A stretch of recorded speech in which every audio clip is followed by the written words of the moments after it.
दोस्तों, आज की कहानी है बहू जब तक तेरी सांस है तब तक आराम कर ले। बहू के आने के बाद तो काम करना ही है। दोस्तों, कहानी शुरू करने से पहले अगर आपने चैनल को सब्सक्राइब नहीं किया हो तो कर लीजिए ताकि आपके पास पहुंच सके हर नया वीडियो।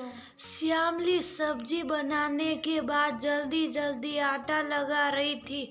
तभी उसकी बहू मोनिका, जिसकी शादी कुछ समय पहले ही उसके बेटे मानव के साथ हुई थी, उसके पास आकर बोली, मम्मी जी 9 बजने को आए, अभी खाना बना नहीं है, इन्हें ऑफिस को देर हो जाएगी, जल्दी से हाथ चलाया करो, जब देखो धीरे धीरे से काम करती हो। मोनिका की बातें सुनकर श्यामली के नेत्र पर आए थे।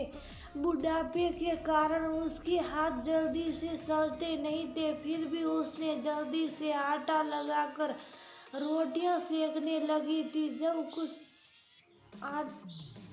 रोटियां बन गई तो मोनिका ने थाली में अपने और अपने पति के लिए खाना लगाया और अपने कमरे में चली गई। थाली में खाना लगाते वक्त उसने एक बार भी ये नहीं पूछा कि मम्मी जी आप भी खाना खाओगी। रोटियां सेकते हुए वह मन ही मन ये सोच रही थी, कितना फर्क आ गया था अब और तब में जब वह दुल्हन बनकर आई थी। तब समय कुछ और था। उस वक्त बहू अपनी सास की बहुत इज्जत करती थी, सास को माँ के समान आदर देती थी। खाना बनाकर सबसे पहले रोटी अपने ससुर और सास को खिलाती थी। सास आराम से पलंग पर बैठकर हुक्म चलाती रहती थी और वह सारा दिन काम करती रहती थी। मजाल थी जो एक पल भी आराम से बैठ जाए। यदि वह थोड़ी देर आराम के लिए बैठ भी जाती तब उसकी सास उससे कहती, आराम से बैठी है, ये नहीं कुछ काम कर ले। फिर कभी उससे आलू के चिप्स बनवाती तो कभी चावल की कचरी बनाने का आदेश दे देती, जिन्हें मेहमानों के आने पर या फिर जब कभी उनका खाने को मन करता श्यामली उन्हें तल कर खाने को देती थी। तब उसके सास ससुर बड़े चाव से उन्हें खाते थे। सबको खिलाने के बाद फिर मोनिका खुद खाती थी। उसके खाने के टाइम पर सब ठंडा हो जाता था। तब वो मन ही मन ये सोचती थी कि जब बेटे की शादी होगी तब उसे भी गरम गरम रोटियां खाने को मिलेंगी, परंतु मन का सोचा कहीं होता कहाँ है।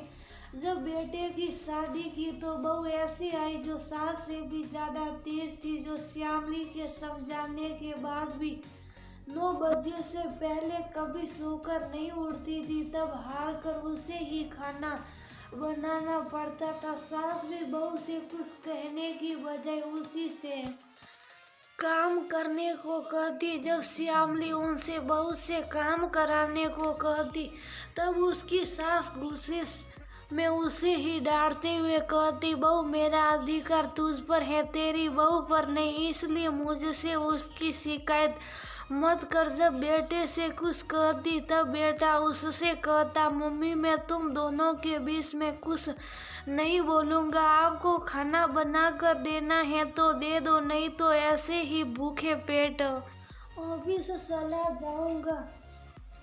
तब बेटे की ममता के कारण वह खाना बनाने लग जाती।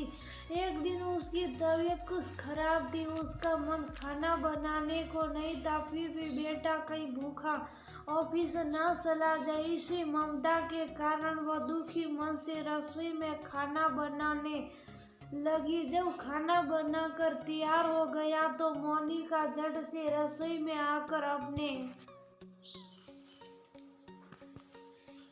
पति और अपने लिए थाली में खाना लगा रही थी। तब उसके ससुर पानी पीने के लिए रसोई में आए थे।